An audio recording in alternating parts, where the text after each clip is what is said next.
This episode is sponsored by Squarespace.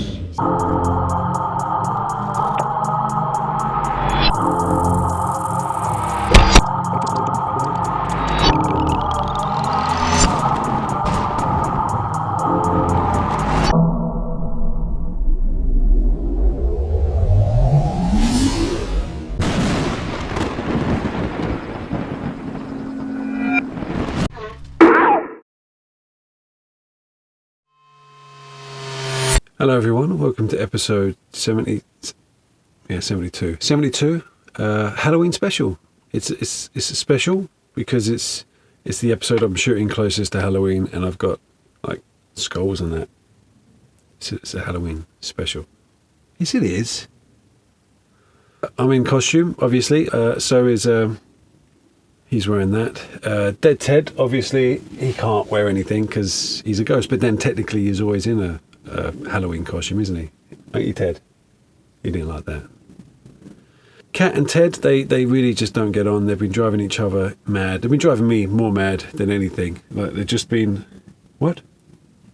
Apparently Kat's he's plotting to kill Dead Ted. But Dead Ted already claims that Kat did kill him once, which is why he's a ghost. It's really confusing. You're going to shoot Dead Ted in the face. That's really aggressive. Plus, you don't have a gun for starters. You can't shoot a ghost because the ghost is already dead. So, what?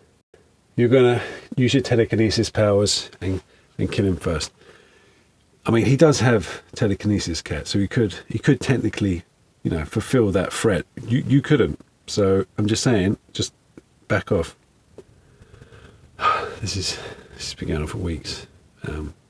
I'm going to pop off out to the Poundshop, I think, and I just need to make something. Happy Halloween, everyone.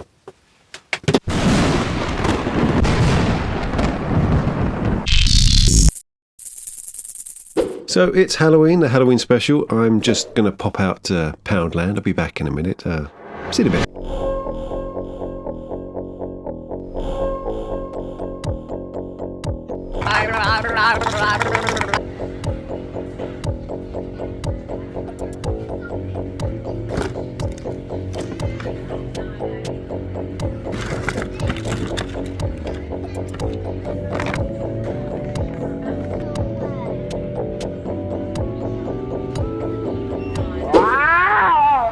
So lots of skeletons, but not like normal skeletons, things that would actually have skeletons, like a skeleton scorpion, which I'm sure has like an exoskeleton, which is on the outside, so it's kind of a bit pointless. The same with spiders, they don't have skeletons. It's a bit dumb, but what do you expect? And I got two of each, because, bones, they look pretty cool, let's be honest, and they're £1 each, so let's get those. And a bat. Now, bats do have bones. I think I had this thing from last year. I might have one of these sitting around somewhere. But I like that jaw. I might use that jaw. As you could probably tell, I have no idea what I'm going to make yet. But I did buy a little weird mechanical hand. I mean, look at that. I just like this thing. And of course, the obligatory pumpkin teeth. I've probably got like 5 packets of these just sitting around the workshop here. Like, I feel like I can use them for something. Whether I actually do or not, I don't know. So that's the haul for this year's Halloween special. Not a really good. Also, I got sent these little skeleton hands in the post in my PO box. Thank you to whoever sent those. They're pretty cool. I might not actually cut those up. I quite like those.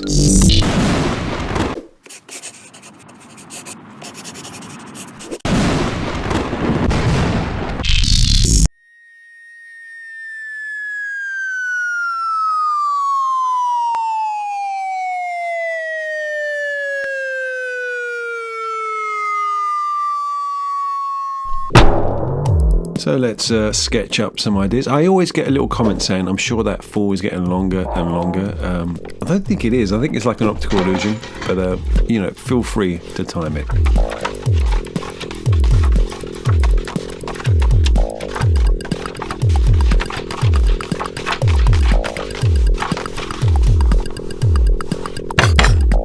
So I was looking through my comments for ideas of what to build, and I do get lots of comments saying you should build some kind of tunneling worm, like, you know, like one of those giant worms in Dune, like, but my version. So maybe something like that with obviously lots of bones, because I've got lots of bones that I need to use.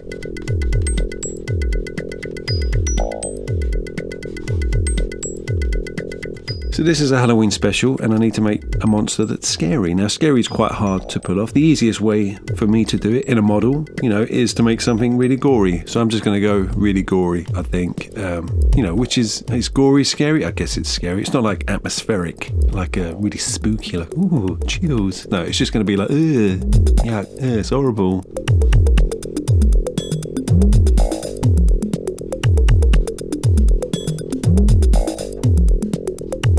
So my idea is like some kind of meat worm. It's going to be very aerodynamic, I'm going to tell you now, but it's going to be like a meat worm that has a rib cage that opens up and eats things with its rib cage. I don't know why I just said meat worm. I mean, all worms are essentially meat worms. Also, thinking about it now, that sounds kind of like an innuendo for something.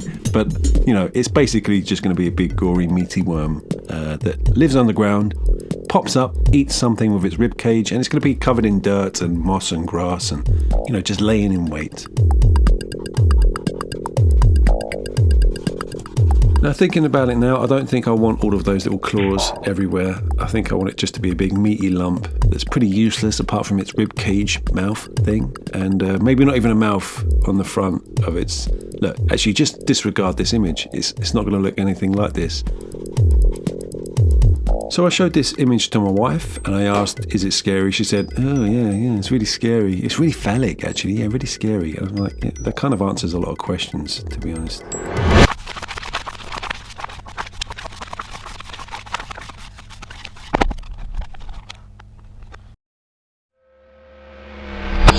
So this video is sponsored by Squarespace. Now, Squarespace is a website where you go to make websites. Now, if you have no idea how to make a website, you don't know how to do with a HTML, is it HTML? I'm not sure. And you just want to make a website about things like, you know, like a pickle website, for example. Like, yeah, like that, like pickle perfection. That's it, Bill. Click there. If you just want to make a website that's quick and easy and clean and nicely designed, then go to Squarespace.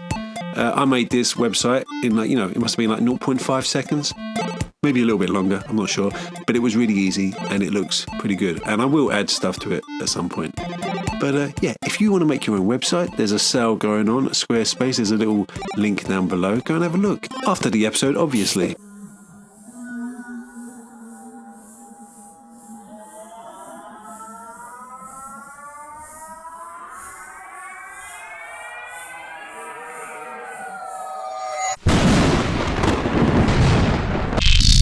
Could not show that weird melting skull that I did last year. But anyway, let's make a base for my model. I'm going to start with the base this time. Now, these are little coasters that I find in charity shops, and I've got quite a collection.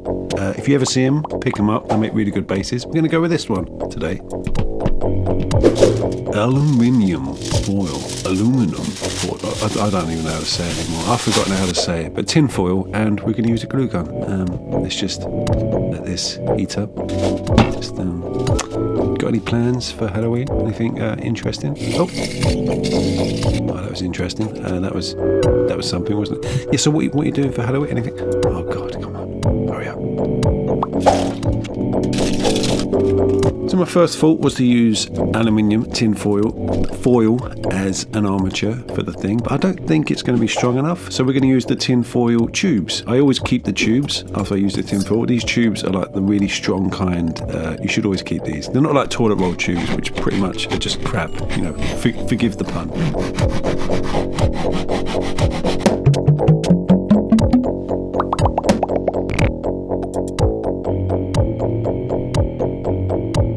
So this armature doesn't have to be perfect. It's basically just some sort of rough skeleton I can put a load of foil over on top. And yeah, I think that will do.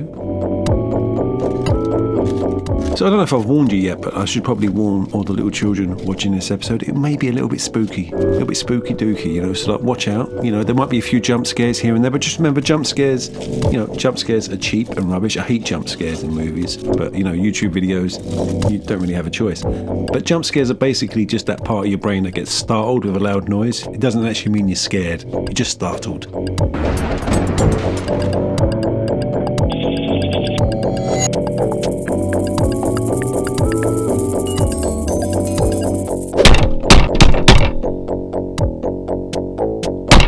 Bet you wish you kept your exoskeleton now, didn't you, Scorpion? Look, we're going to use this ribcage thing as, well, you know, a ribcage.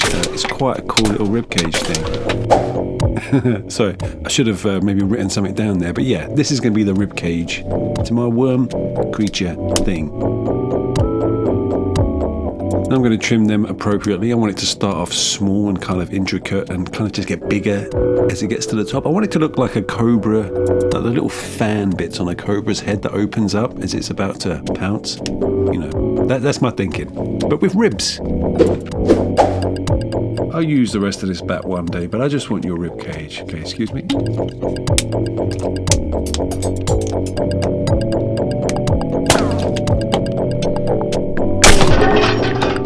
Well, that just exploded.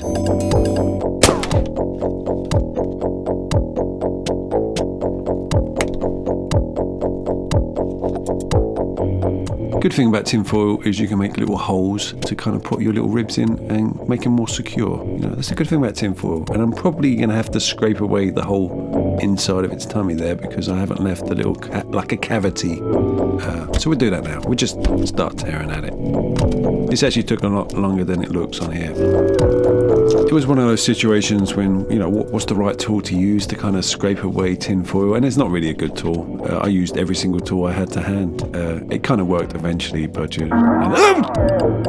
so to those 5 people who watched my last episode where I made the costume, this is that red clay mache stuff that I made using, well, this stuff here on the screen. If you want to know how to make this stuff properly, go watch my previous episode. I'll put a little link up here, possibly, maybe, if I remember.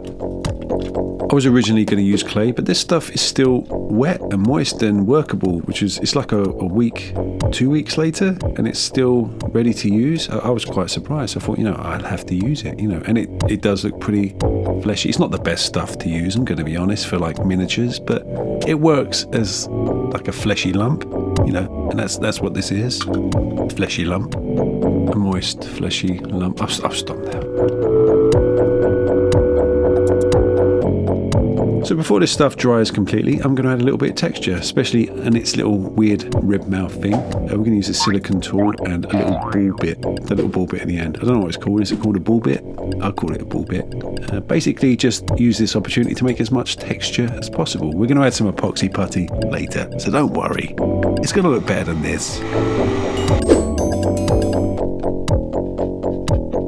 So this is a bit of cork. This is from a cork placemat that you can get like in IKEA. You can buy craft cork, but it costs like a fortune. And it's just cork, you know, at the end of the day. I mean, this is a cork as well. This is from a wine bottle that I had once in my life. I had a bottle of wine once. I do drink wine. I'm very kind of like, what would you call it? Someone who drinks wine. But I also drink beer as well. But that's not important, Bill. We're basically going to make this thing look like it sits in the ground for ages. You know, I want these rocks and bits of sod and turf to be embedded in its weird fleshy back.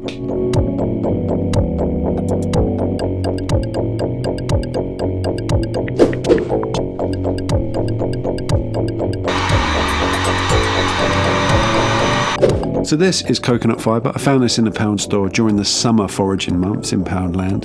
I think you use this for gardening. You kind of knit it into like a jumper to keep your plants warm during winter. I'm not an actual gardener, so I don't know. But I'm going to use them as little reeds on its back.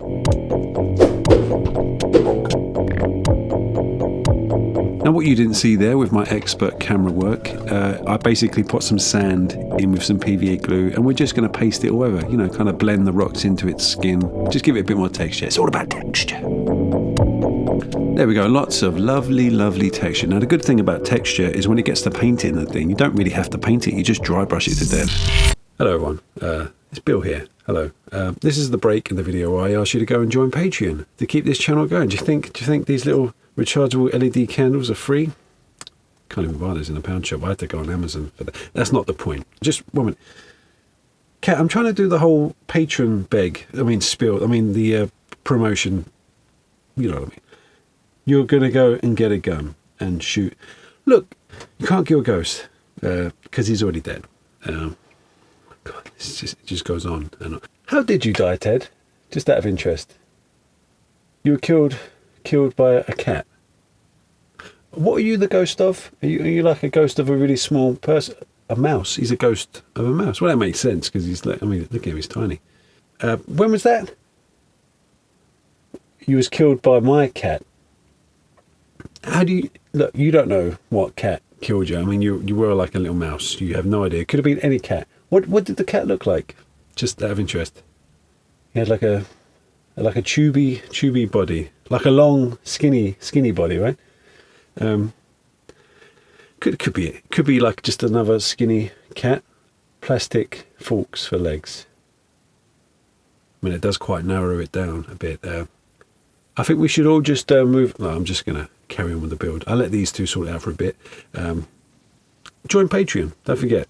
Subscribe. All that stuff. Whatever. Bye.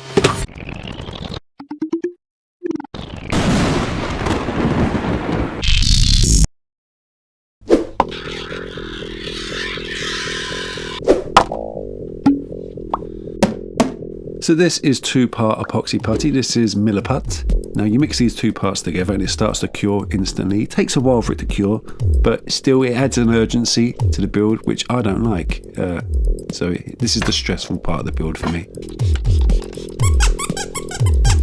Now we have basically sculpted the whole thing, but I want to add extra details. I want little wounds in there, some nice skin texture. I want to add like a little bit of a lip around the ribs, all that sort of stuff.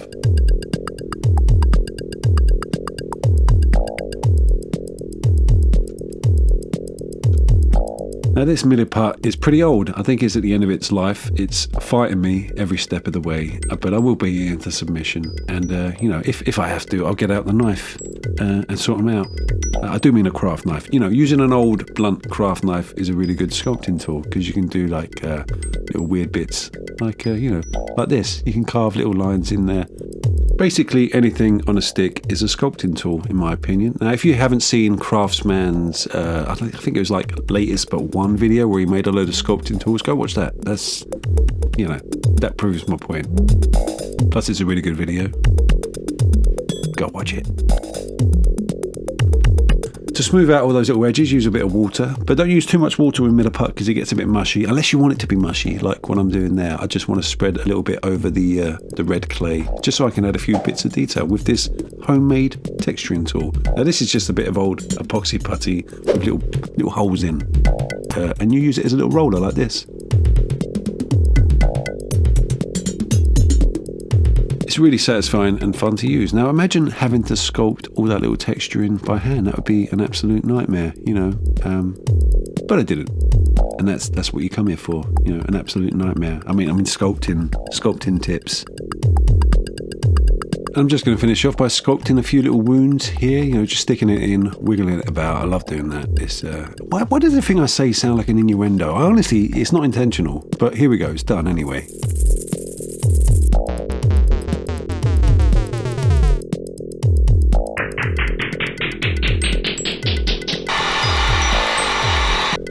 So I've tried to make the worm look like it's bursting out of the ground with the cork. The cork's flexible, so you can kind of flex it up like it's pushing that you can see. You can see it right there. I don't even know why I'm talking, to be honest.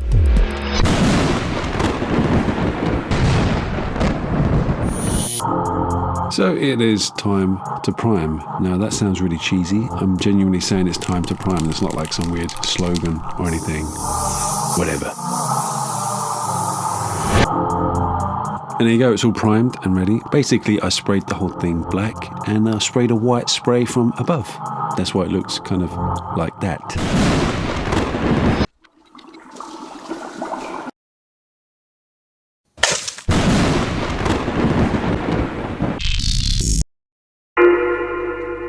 So it is time to paint. Now, paint time with Bill is boring time with Bill, and boring time with Bill is story time with Bill. Now, that is like some weird slogan that I have, but it seems to have caught on, so we're going to keep it. Now, for those of you who don't know, everything I build on this channel has context, like it exists within a made-up world within my head. I'm not strange, stick with me. But basically, this made-up world is full of all these creatures and robots and characters. It just adds a little bit of weight, you know, like this thing would interact with this thing. You know, how world building works. In fact, I'm currently working on a wiki-type website where you can go and find out about any of my builds and, you know, all of the lore. It's all going to be up on a website, and it's really nearly finished. It's just taken a long time. I thought I'd have it finished by now, but it isn't. I do apologize. I was too busy making videos, but it's going to be finished very soon. But anyway, let's talk about this build. This build is called the Rattler. Now, it's called the Rattler because its ribs make a weird rattling sound just before it opens up and, you know, lands on you and consumes you. That's what the people at Respite call it. They're really creative with their names. That's my excuse anyway. So the Rattler is a child of the Meat Mountain now. The Meat Mountain is basically that. It's a mountain of meat that it's just some weird, giant, organic plant that keeps making weird biological weapons. And it's been doing so for thousands of years. And every generation of weapon has been more and more kind of deformed. So the purpose of all the Meat Mountains babies, like the tumor tonks and the tumor fiends and things like that, is to go out and collect biological material to bring it back to the mountain, to make the mountain bigger, to make it produce more babies, basically. It's just like a giant mother, you know, and every single creature that it creates has like a weird connection with it. Like it's, you know, it wants to bring back meat for its mother. So some of the Meat Mountains creatures were effective. They were like horrors. They can go out and kill things and bring stuff back. But the Rattler wasn't. You know, it was like a useless lump of meat. But it wasn't dissuaded. It wanted to, you know, make mother happy. So it would go out into the waste and it would just bury itself in the dirt. And it would sit there for tens of years and just wait for something to come along. When something does come along, it would come out of the ground and just basically open its rib cage, land on the thing and ingest it, you know, and keep it trapped within its ribs and take it all the way back to mother. It would take a long time for it to get back to mother, but it will. And all it really wants to do is just prove itself, which is still yet to do. But it's, you know, that's essentially what the Rattler is. It's just a giant lump of meat trying to bring meat back to its mother to, you know, get acceptance from a giant meat mountain. Not my best piece of lore, but that's basically what it is. I hope you enjoyed Story Time with Bill. Let's add an oil wash, shall we?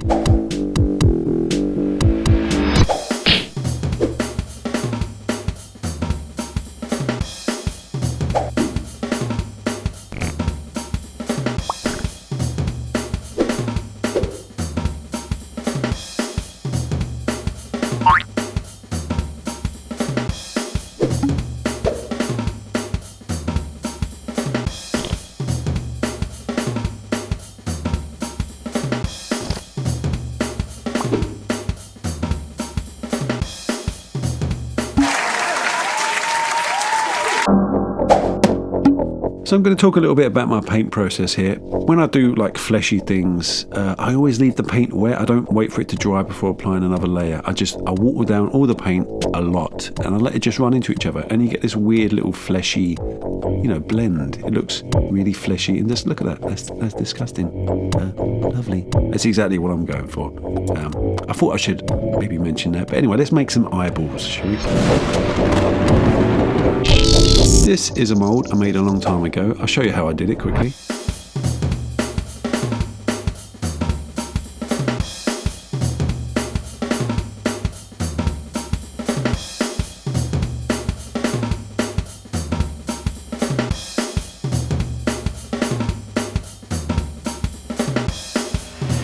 So this Oyumaru stuff is like that blue stuff. Basically you use hot water to mould it into a shape. It doesn't last forever, but you can just remold it, which I haven't done. I've left this in the drawer and it's still, you know, I think it's still workable. We're going to use a bit of UV resin here and we just want a few eyeballs just for the tip of its fleshy face. Now, if you've never used this stuff before, you just need a little UV torch like this and just cure the stuff like that. The good thing about this Oyumaru is it's transparent, so you can cure it from the other side. And there we go, we have a few eyeballs. And we're going to hole punch a few little round bits of paper because I'm not cutting out little round bits of paper. I've got several different hole punches with all different... That's too many, don't need all those. But basically, we want round bits of paper.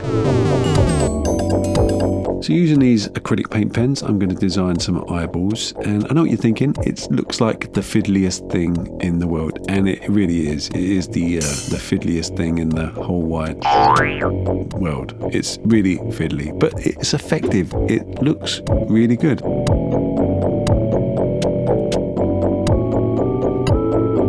And there we go. I think, what a beautiful little baby. Look at those eyes, little beautiful green eyes.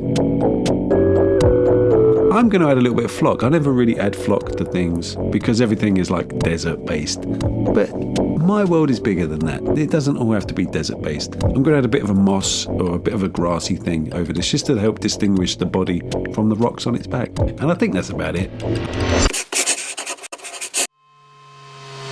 So here we are. Here's my monster for this Halloween. I quite like him. I do like making monsters. Can't really see the colour in the candlelight, but you know, that's production value for you. I'm glad I got to use the rest of that red clay stuff, and there's lots of applications you could use that for. You know, it's pretty good stuff. But to be honest with you, I can't really give you a little evaluation of my build because I'm too busy sorting out these two. Cat's threatening to pull out a gun. I don't know where he's going to get a gun from. And Ted's going to use some of his telekinesis powers and throw a craft knife into Cat's head, which I think he can do. Look, I did not order him to kill you, Ted. That was just cats kill mice. That's just the fact. Who knew you were like a super intelligent mouse that would turn into like a ghost of a mouse? And your name was Ted. I mean, this is... Where on earth did you get that from? This is in America. Where did you get a gun from? It's really small, but it looks pretty real. Just don't put it down. Give it here. Put it down. Ted, no, don't react. I've got this. I'm going to control this. It's fine. Oh. Well, I guess you've killed the ghost of Ted. You shot him with a gun and killed him. I mean, I guess no one's tried that before, but yeah, I guess you've killed him again, Cat. Well done. Oh no, he's back. He's back. He's come back. He's come back, Cat. So you can't kill a ghost with a gun. Oh, you can. Apparently you can. Apparently he's the ghost of Ted. So he's like Ted's ghost. He's like a double ghost. Have a good Halloween. Glamour shots coming up.